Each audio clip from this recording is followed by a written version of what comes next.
Hello, everyone, and welcome to week 6 of the Rad Avenger League weekly preview. I'm going to start today with a little bit of housekeeping.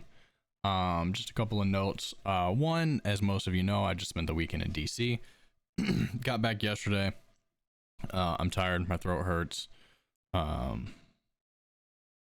I'm going to try to keep this short, which means it'll probably be the longest episode yet. And also, I'll probably clear my throat a lot. So sorry about that.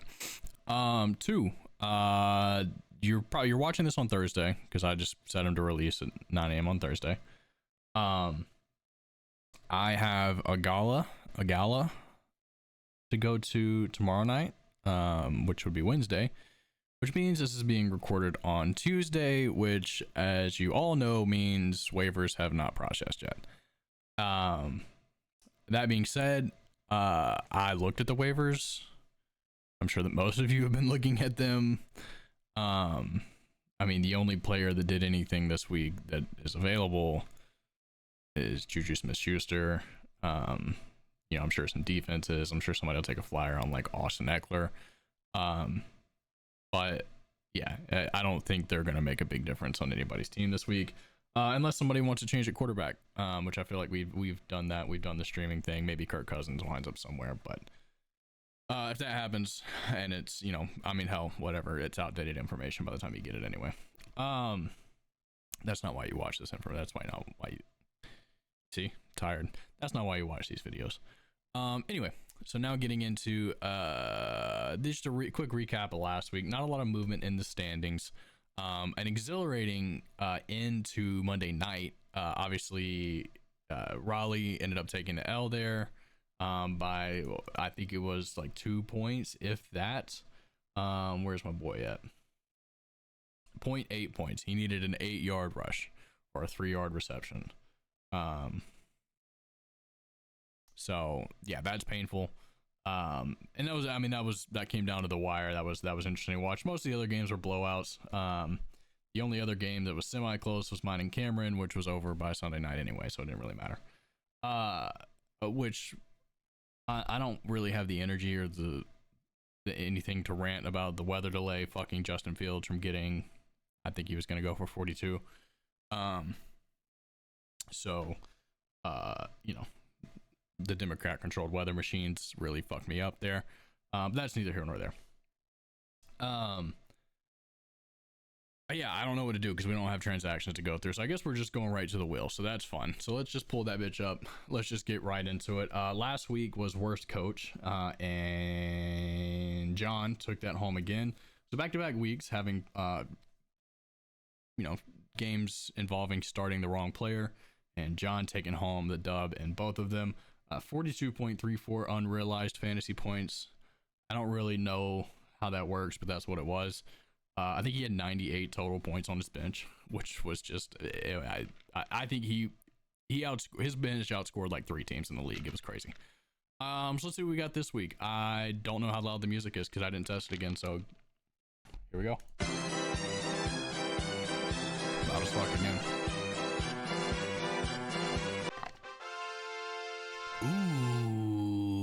Ooh, juicy. Highest scoring loser. So anybody who gets fucked by being the second highest scorer this week, at least you get $10. So that's fun.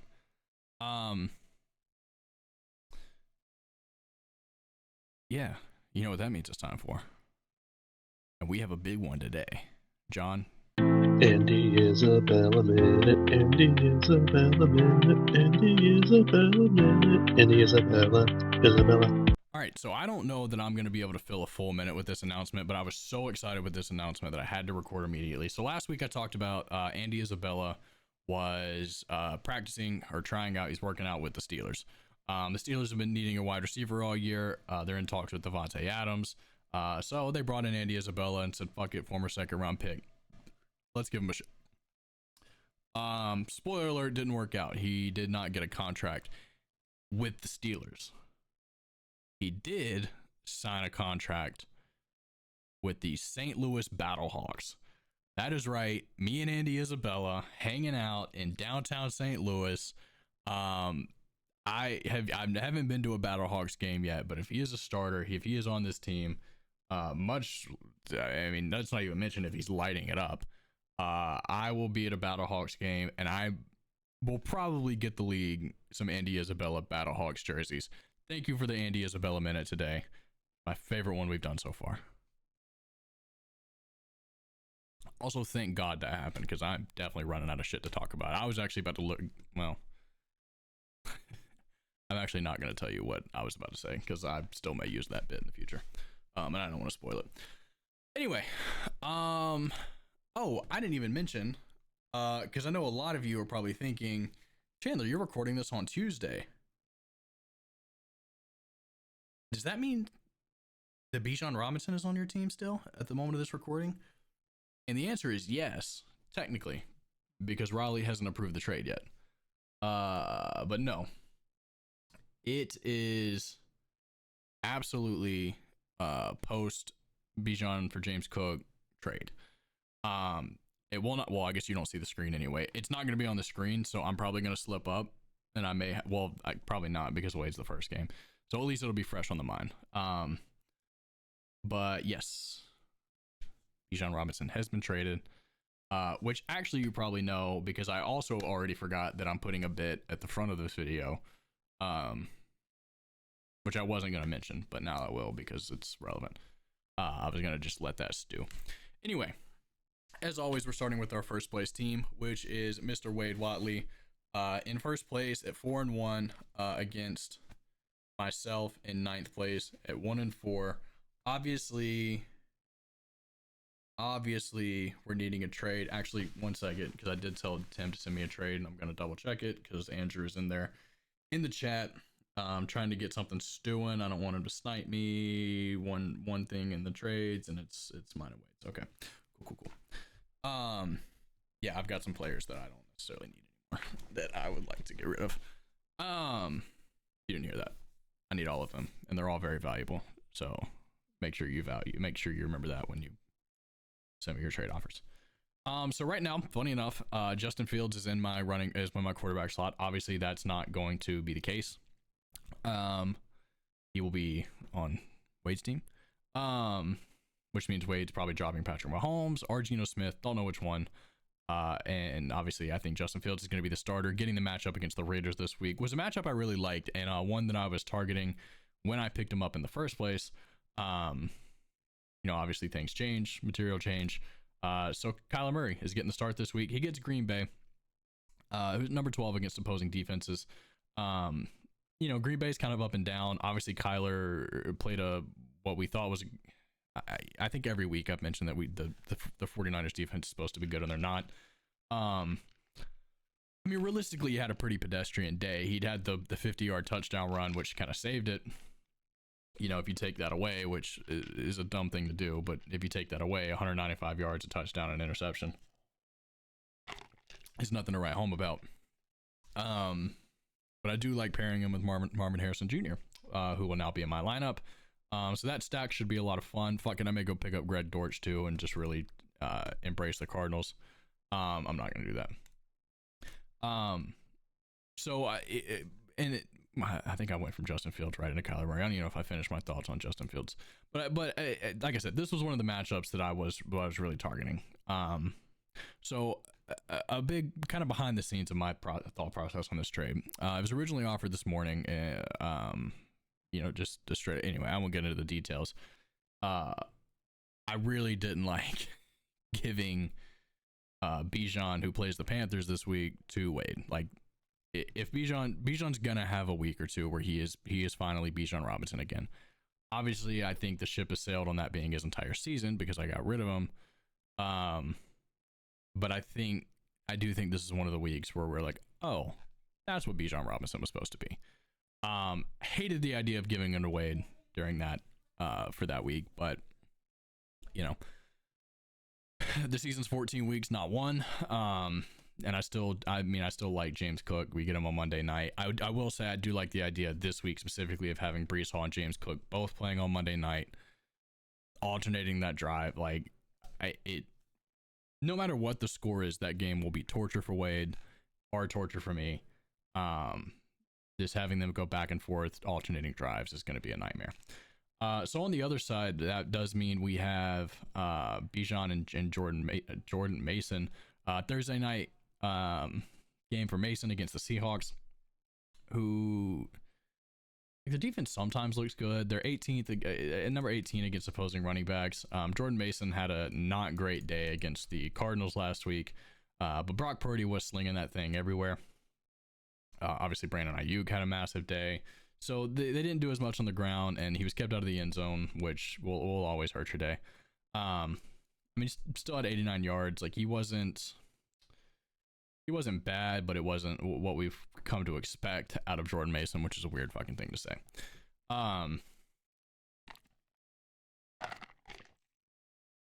Trying to talk about this game with everybody in the wrong place is crazy. So I don't know what I'm going to do at wide receiver this week. AJ Brown's back. So excited. He's an auto start. Brandon Ayuk looks to be back. He's got a Thursday game against the Seahawks. Their secondary is pretty okay. But he just went for 147 yards. So, your party is like, oh, Brandon Ayuk's back. You got to start him. And party is like, 1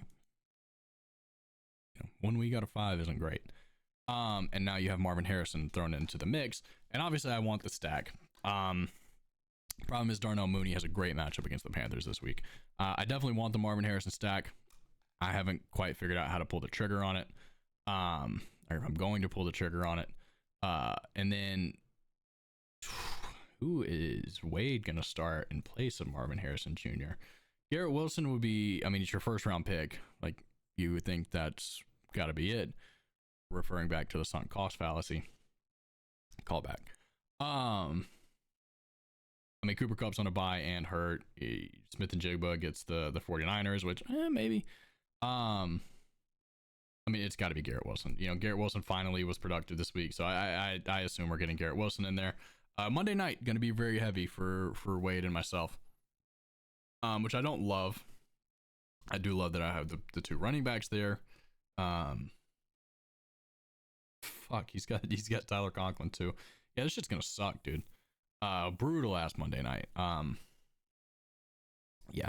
So as far as projecting a winner here, Chris Godwin gets the Saints. Mike Evans is gonna be in a fist fight with Marshawn Lattimore. So while that's going on, I assume Mike Evans is gonna get 100 targets on the other side. There you go. There's my quick analysis on Chris Godwin. As far as predicting a winner, the website's got us even at 100. I think this is, for obvious reasons, the most fascinating matchup of the week, unless there's a lot of trade talk happening. I think we kind of, we got the ball rolling a little bit. So something else could have come up in a matchup that's on paper a little more evenly matched than 4-1 and 1-4. But by far the most interesting match this week. Just trading players in the middle of the week that we play each other. Bijan against the Panthers. I don't like that game's at 4:25. Honestly, I wish that game was in London so we could just get that shit out of the way. Yeah. Whatever. I don't even know why I predict winners on my games anymore, or at all.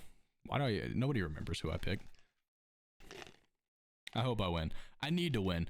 5 losses is hard to come back from. There is no history here anymore. I assume 14 weeks, you're probably going to be at least 500 to get into the playoffs. The way this season is looking, with me and Trevor being the only really, really dog shit teams, it may be more.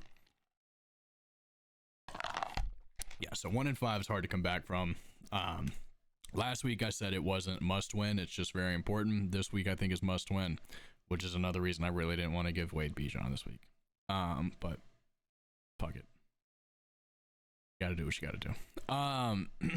So yeah, that's my prediction. I didn't make one.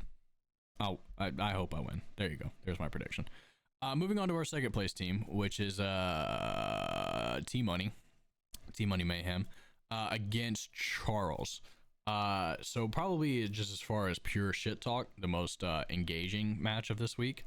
And one, two very, very unpredictable teams. Tim's dropped some stinkers. Charlie's dropped some stinkers, but usually wins them. Charlie put up 150 last week. Tim's put up, 130, 140 plus a couple times. I don't think he's hit 150 this year.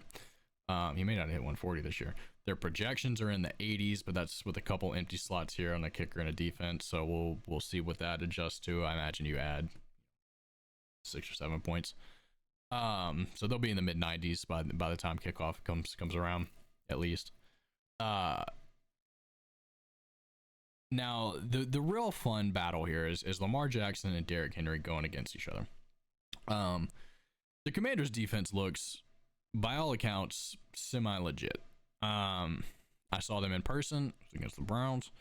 So while I did watch Amari Cooper, by the way, Raleigh cover years. Well, I did watch Amari Cooper just run free down the field multiple times and just not have a catchable ball. I mean, it was crazy how many times he was just streaking down the field. Ball missed him by 10 yards. Wild to see in person. The Commanders, they've been exposed in the run game. Like, they gave up. They've had some bad weeks. So at the beginning of the year, they had some really bad weeks.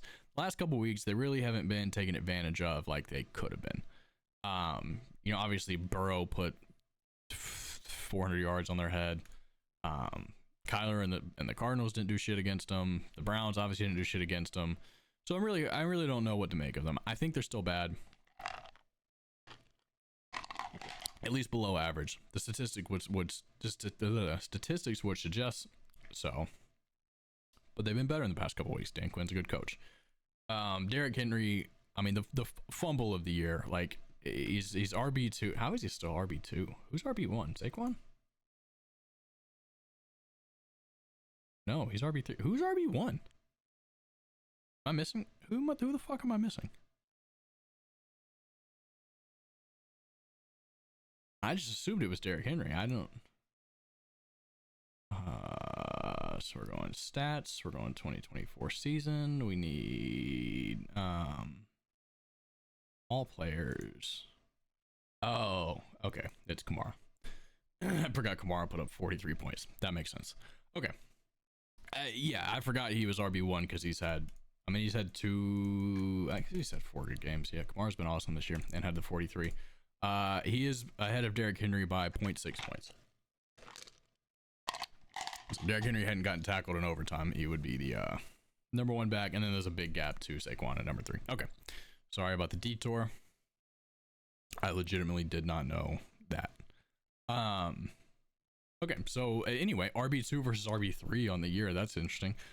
Derrick Henry obviously getting the advantage of matchup there. Although Cleveland, I'm officially putting on quit watch until Jameis Winston gets put in the lineup, which obviously is not happening this week. So quit watch. Anyway, Saquon. Now the one thing you can say about Saquon here, AJ Brown and Devontae Smith are both coming back, which is obviously huge for the Eagles offense as a whole. And maybe we'll open things up from Saquon, but obviously I don't think he's going to get the usage that he's been getting this year. Yeah, I mean, they were so bad against the Bucks when they only had Saquon to lean on. Like, he was fine. He put up 84 yards, 32 receiving yards. They just couldn't do shit. So you would think that opens things up for him, and you get, even though he's getting less opportunities, probably very similar production. And I mean, the one game where he had both of them available, 109 yards, 2 touchdowns, 109 yards, 3 touchdowns, with a receiving touchdown, that awesome receiving touchdown. So I'm not really worried about him there. We wrote DeAndre Swift off and he ain't right back. So add that to the list of things I've been very wrong about in Charlie's favor this year. He gets the Jags this week, another piss poor rushing offense before going into the bye and getting the Commanders, Cardinals, Patriots. I mean, he doesn't have a tough game until week 12. So I think we've got a little stretch of DeAndre Swift being really, really good here that we're kind of in the middle of. I do think he tends. The Bears' schedule is basically set up to where they only play divisional games after week 11. They play all divisional games except for week 14. They play the 49ers, and week 17 they play the Seahawks. So talk about a brutal stretch to end the season there. They really got to rack up their wins. And that's a London game too, 9:30. I think that's Eastern time. That's a London game. Didn't know that. So that changes my whole perspective. I think he's going to run for 45 yards. Actually, no, because it's the Jags who go to London like twice a year, so they know how to do it. Although for some reason Doug Peterson's still there. I don't get that. Rico Dowdle finally had his breakout game of the year. Fuck that rain delay, by the way. 87 yards, scored a receiving touchdown. An incredible catch by him, by the way. Like a legit like wide receiver catch. Running backs are so good at catching the ball, it makes no sense. I guess it does. The game has completely changed. They're supposed to do that. Terry McLaurin has been awesome. It's incredible to see in person. Like that shit rocked so hard. When Jaden scrambled and hit that long catch, the one there he didn't score. I mean that shit ruled. Baltimore is giving up the 28th most points to wide receivers this year. That game might fucking rock.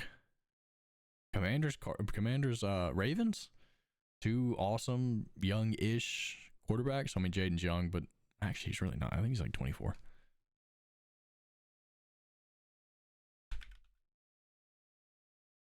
'23.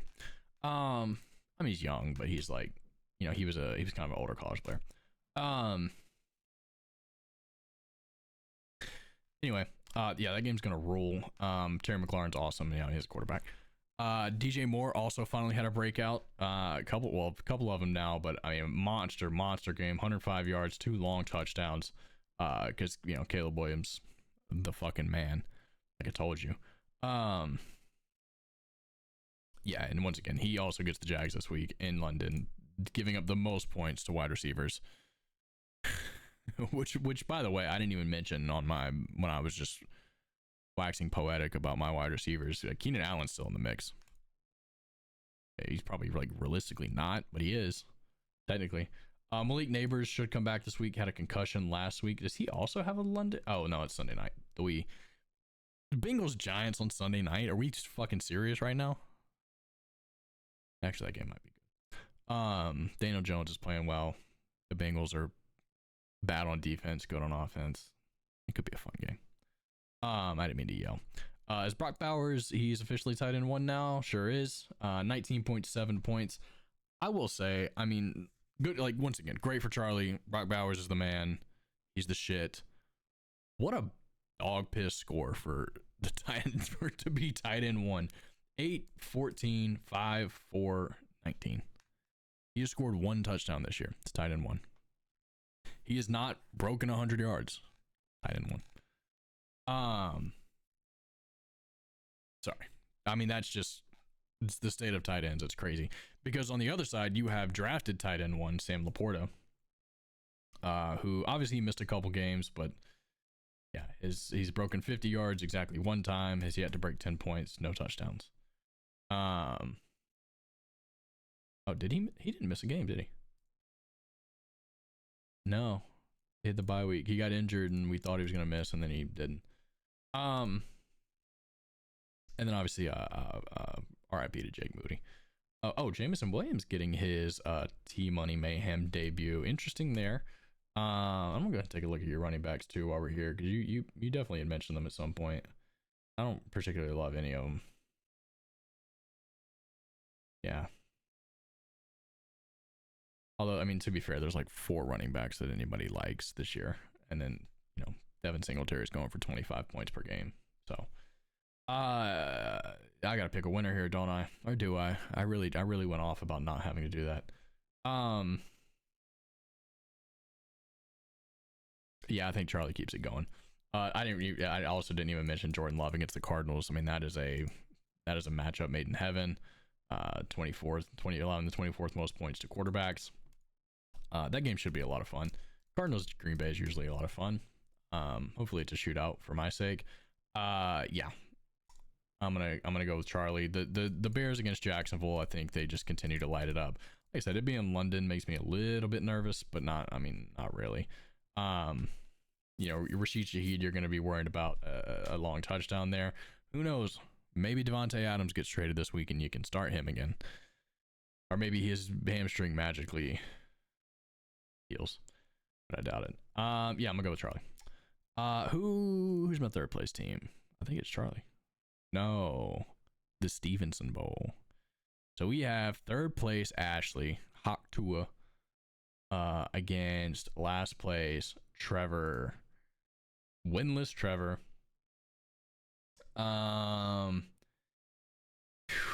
Buddy, it's been tough goings.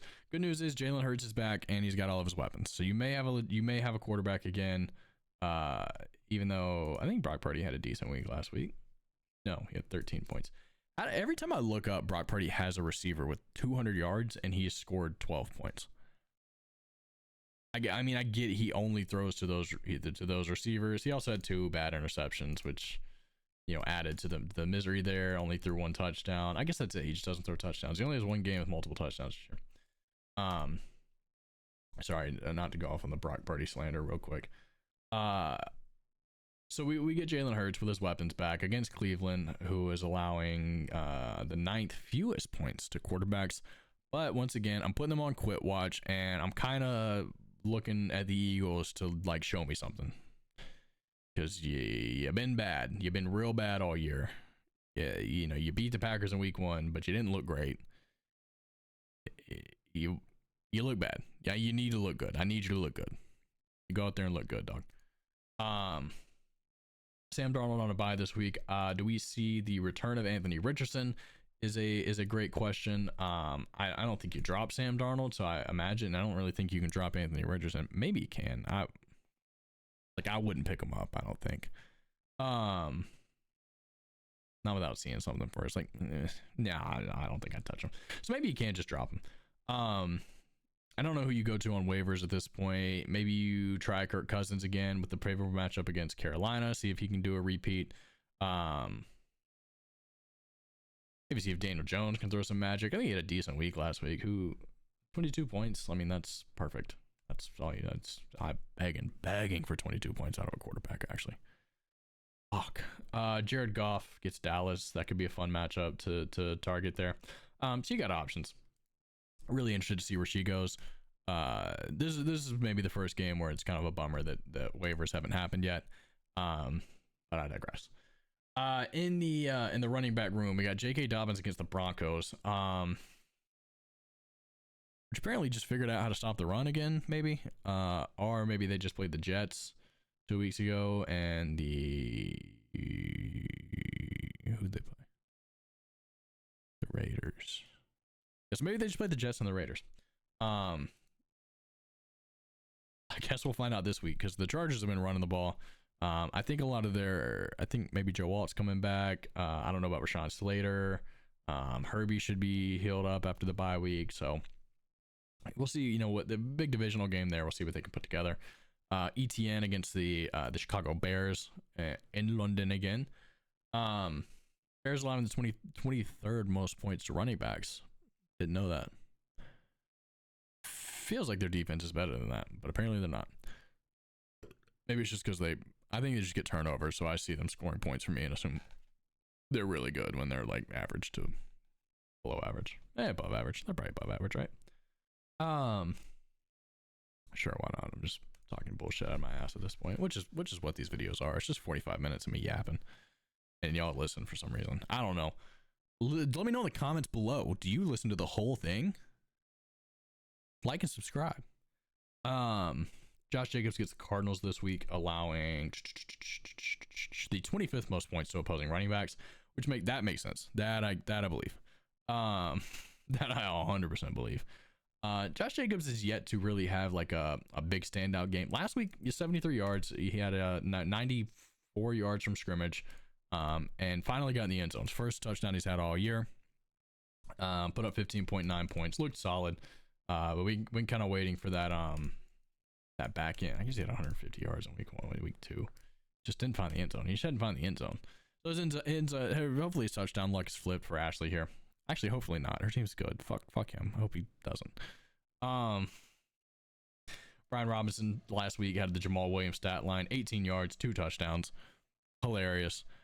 Does get the Ravens this week. While the Ravens are allowing a shit ton of points to receivers, 5 points to running backs. I think I saw a stat. Who did they play last week? I think Chase Brown had 16 points against them, and that's like by far the most they've allowed this year.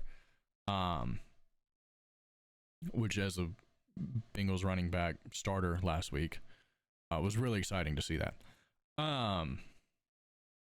Michael Pittman's making his return to the lineup against the Titans. I think he set out last week, right? Yeah, because I actually beat my ass without him. That was 2 weeks ago, but whatever. I'm not mad about it. Tennessee allowing the fewest points to fantasy wide receivers this year. I think I had seen that stat a couple times. They've been hanging around the top 5 and just been like, maybe they just, they played Caleb Williams in week 1. They, they've played some bad teams. No, they're legit. I think they're just legit.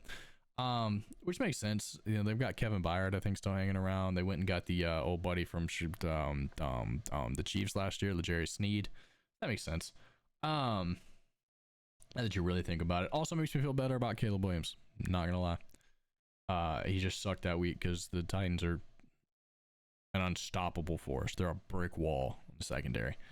Having said that, you're probably safe to go ahead and start Michael Pittman, assuming Flacco gets the start. If Anthony Richardson gets the start, probably sitting him down, but if Flacco's in there, we'll see. Although he didn't really do shit with Flacco last week. 37 yards. He ended up finding the end zone, which was nice. Saved him from a bad day. Only had 37 yards. Fucking Jamar Chase, dude.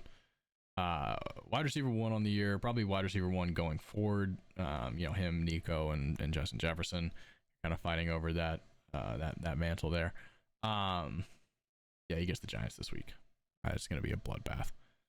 36 points last week, 193 yards, 2 touchdowns. That's probably why the Ravens are giving up. That's why the Ravens stats are so shitty. Jamar Chase just ate him the fuck up. He's just going to keep doing that. So I don't even have to talk about him. He's awesome. Devontae Smith returning from concussion protocol.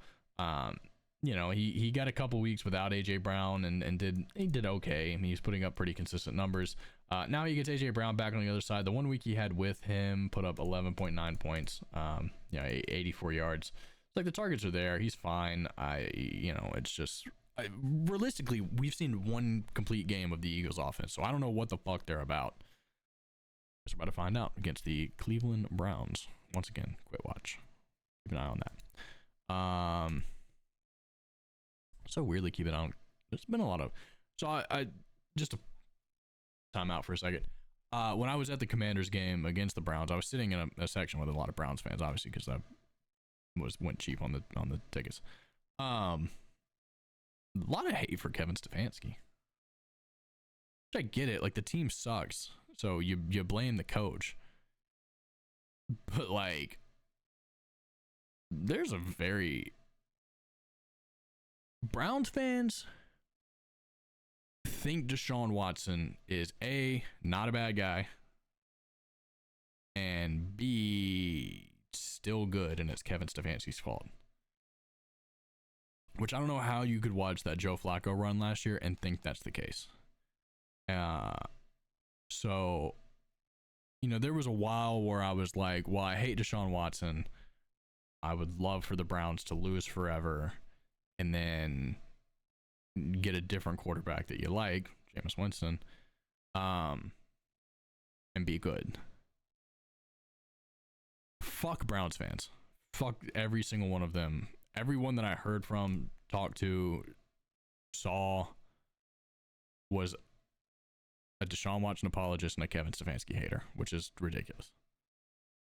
So fuck the Browns. Fuck the Cleveland Browns. Context. Anyway, David Njoku. Get to the Eagles. He finally returned to the lineup last week. Had 14 yards on 1 catch. First play of the game. I saw it happen and was like, whoa, David Njoku's back. Didn't matter. And then Tucker Kraft on the other side. Oh, Jonathan Taylor's back this week. Maybe. I guess he still has a questionable tag. Is he practicing yet? The last update we got was for last week because it's Tuesday, so that makes sense. I think a lot of people said he was probably just going to miss 1 week. So Jonathan Taylor should be back. If not, look for Tim to throw Trey Sermon in there, or for somebody to go get Trey Sermon from Tim. So projections, interestingly enough, have Trevor winning this game by 20 points. Sam Darnold's still in the lineup, so his projections aren't there. That's why. And also her defense is on a bye, which is the Dolphins, who I think she's been streaming defenses pretty consistently anyway, so she'll snag somebody else up. There's your 7 points there. She'll pick up a quarterback. That'll be 16. There you go. Now she's projected to win.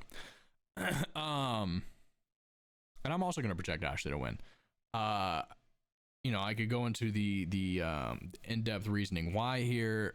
It's mostly just that Trevor has not won a game yet. And I think it would be very funny for Ashley to keep that going. So congratulations, Ashley, on possibly moving into first place after I beat Wade, and also beating your husband. Take that one out of context too. Who's next? Who is next after Ashley? We have Raleigh, who is playing Cameron. Cameron coming off a big win last week against I don't know who, but somebody. First game he should have lost. Just saying. Darnell Mooney. Fuck Darnell Mooney. I mean, actually, it was not Darnell Mooney's fault. It was my fault for not starting Darnell Mooney. So, sorry, Darnell Mooney. And if you start this week, don't hold that against me. We've got Dak Prescott spotted in the lineup here. He's getting the Detroit Lions this week, allowing the 22nd most points to quarterbacks this year. Which also is a little bit surprising because that's another team that I look up in every game that they're in is like 17-10. So I don't know where all those points are coming from. But Dak threw for 352, 2 touchdowns against the Steelers. Put up 16 points though because of 2 horrific interceptions, and he lost a fumble. So 3 bad turnovers. But that's just kind of Dak sometimes. And the Pittsburgh defense is good at taking the ball away. Detroit's not so much. And the Cowboys can't run the ball anyway. The Detroit can stop the run. So he's probably going to have 60 pass attempts. He had 42 last week against the Steelers. Yeah, look for him to have 60 pass attempts again. CJ Stroud has looked extremely human this year. I'll say that. Last week, he threw for 331, had a good yardage total. Only 1 touchdown. The real long one to Nico, which Nico is now hurt. Lost a fumble, lost an interception. 15.94 points. So, and now he's going to be missing Nico for probably 2 or 3 weeks. So it'd be interesting. Does Stephon Diggs step up? Do we finally see the rise of Tank Dell? Does what's his dick? Dalton Schultz finally show up? Obviously I think they're missing Joe Mixon a lot. I think he provides, obviously Cam Akers is fine running the ball, but Joe Mixon is so dynamic. You split him out wide and you can do all kinds of different things with him. That's what helps CJ Stroud out. So interesting thing to keep an eye on there. He is getting the start against Drake May this week. New England has a pretty good secondary. Christian Gonzalez has just been shut down all year. I assume he's healthy. So he's been very good. I just don't fucking pay attention to the Patriots. Yeah, anyway, there's CJ Stroud. David Montgomery is David Montgomery. We know exactly what he's going to do. He's going to run the ball angry. He's probably going to score at least 1 touchdown. That's just who David Montgomery is. 80 yards and a touchdown, just machine. Ramondre Stevenson, after we were told was getting benched, immediately ripped off a 33-yard touchdown run. Ended with 89 yards and a tutter last week, 17.2 points. So that was a very short-lived benching for Antonio Gibson there. Yeah, he had his best game of the season. Like he's back now. So and now he has Drake May. They're probably going to lean on that run game pretty heavily. How's Houston against the run? Number 7. Yeah, fun. Why the fuck are you starting Drake May against the Texans? Like you're again, different rant.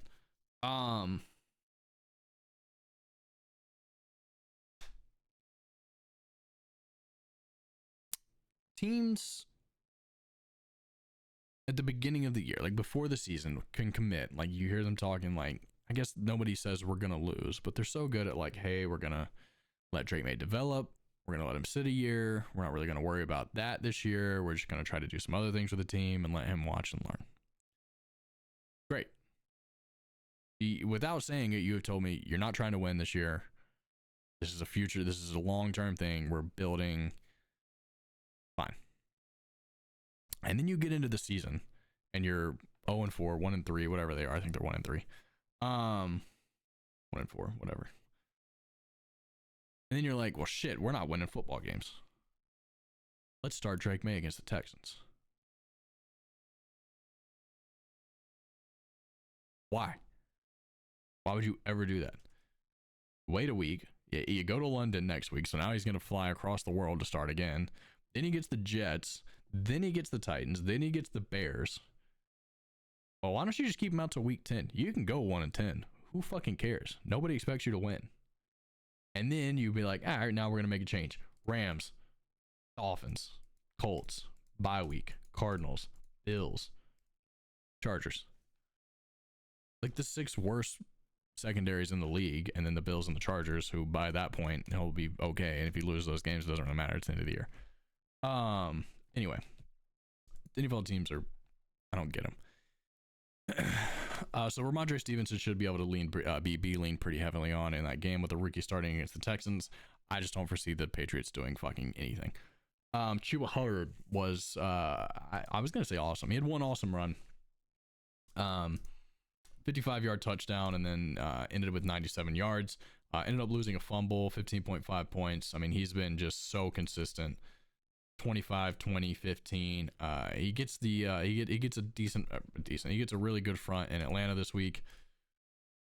So we'll see if that continues. And obviously, Jonathan Brooks is just looming over his shoulder, getting ready to come back. So congratulations, Andrew, on your championship there.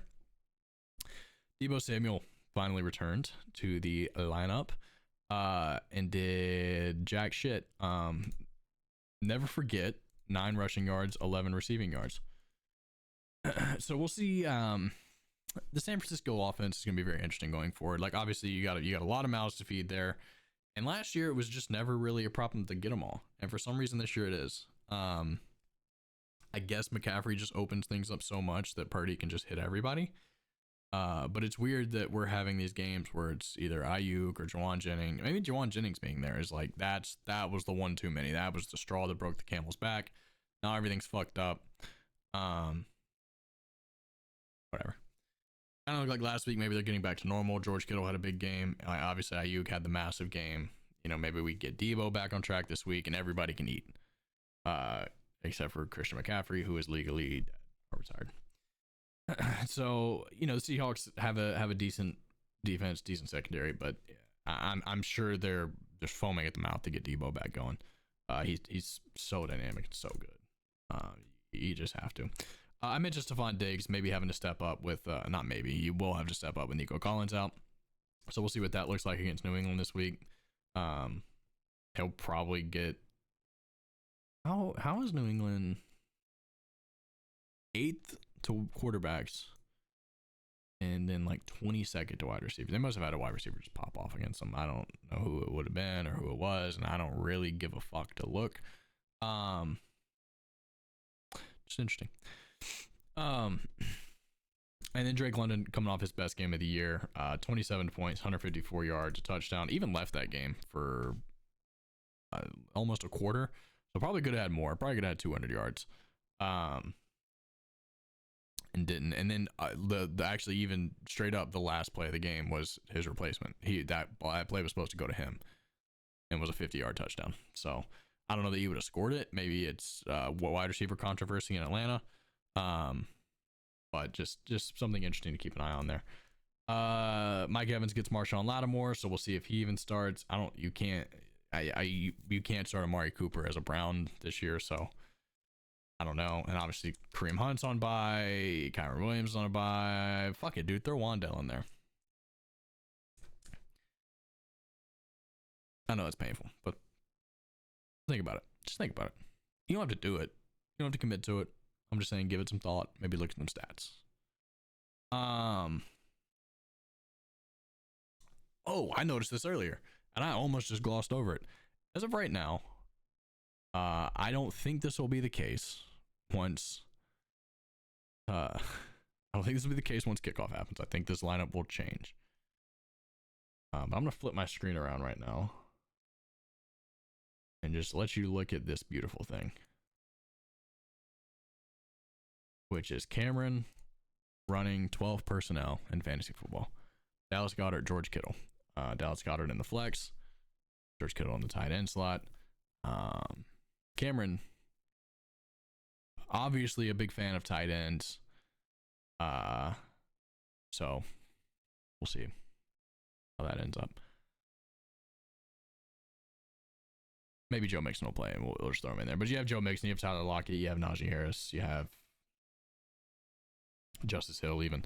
So one of those will probably take the flex slot, but just very funny. I don't even know why he's in there, or like just the idea of Cameron opening the app, setting that lineup, and then walking away. Maybe he had optimized and Joe Mixon was at a 0. That's the only thing I can really think of. Picking a winner. Ugh.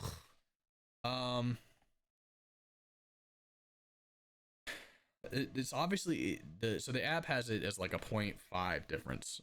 Cameron winning 96.5 to 96.03. There's no bye weeks factored in there, but there is a tight end in the flex. And if you put Joe Mixon his current projections in there, that would add about 5 points for Cameron, giving him a massive edge. And Cameron, as much as you're a fan of tight ends, I assume you're also a fan of massive edges. So I'm gonna go with Cameron.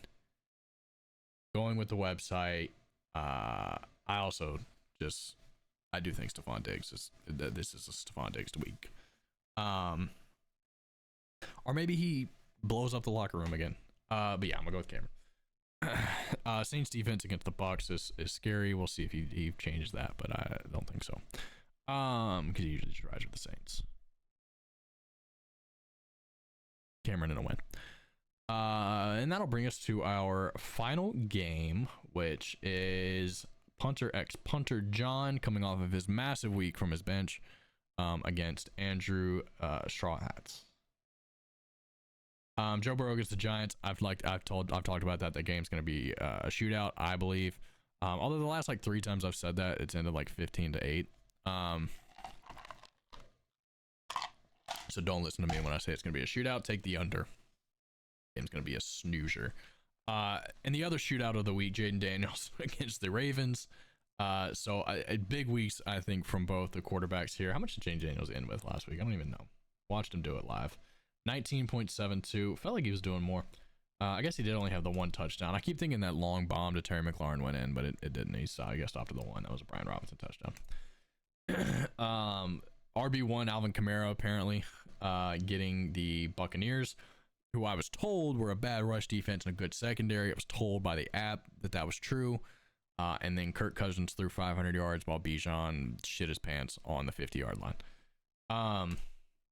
So who knows? But actually no, we're getting Spencer Rattler that game. Derek Carr's not playing.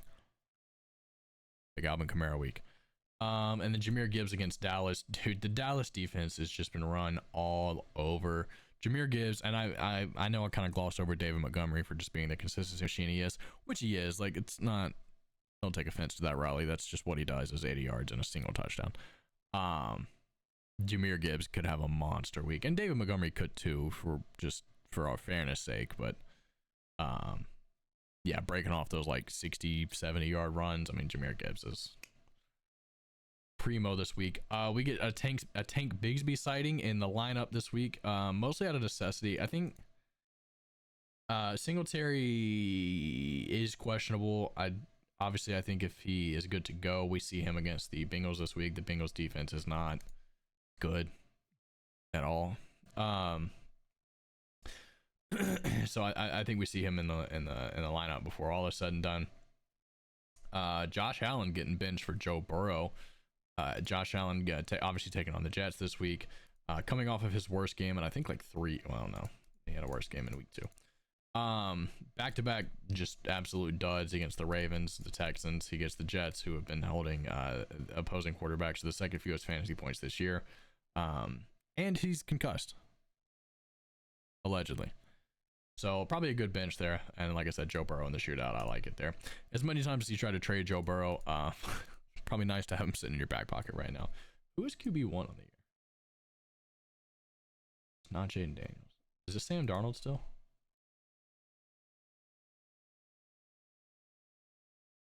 All players, quarterback. Oh, Lamar Jackson. Okay, that makes sense. Baker Mayfield at 3. That's, I mean, I get it, but kind of crazy. Anyway, sorry about that tangent. I thought it might be Jaden Daniels, and then it wasn't. It was Lamar Jackson. Lost my place. Sorry. Oh yeah, we're at 50 minutes. Remember I said I was gonna keep this bit short.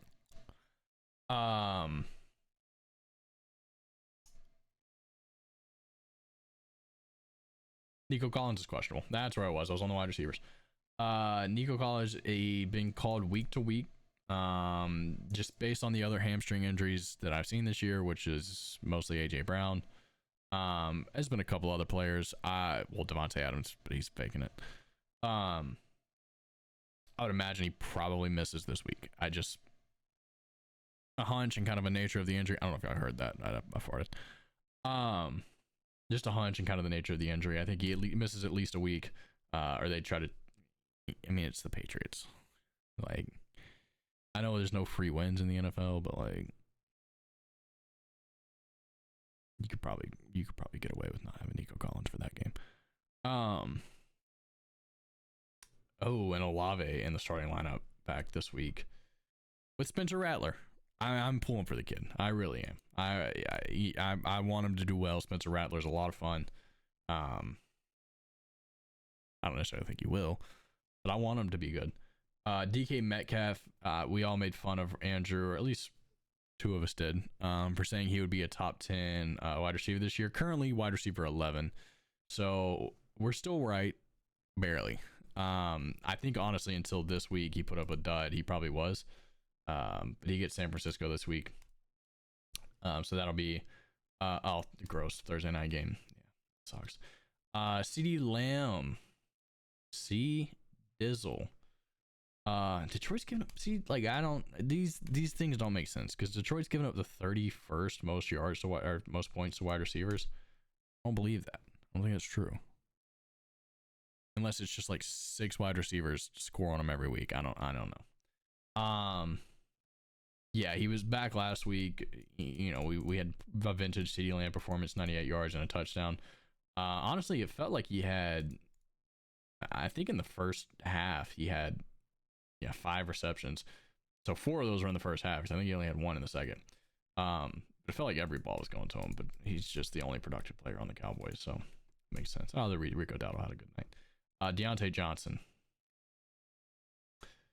Oh, he got stuffed by the Bears. Didn't even see that. So that's the other problem of being at a game is like I can barely pay attention to these. And then combine that with 2 weeks ago, I was working, could barely pay attention to them.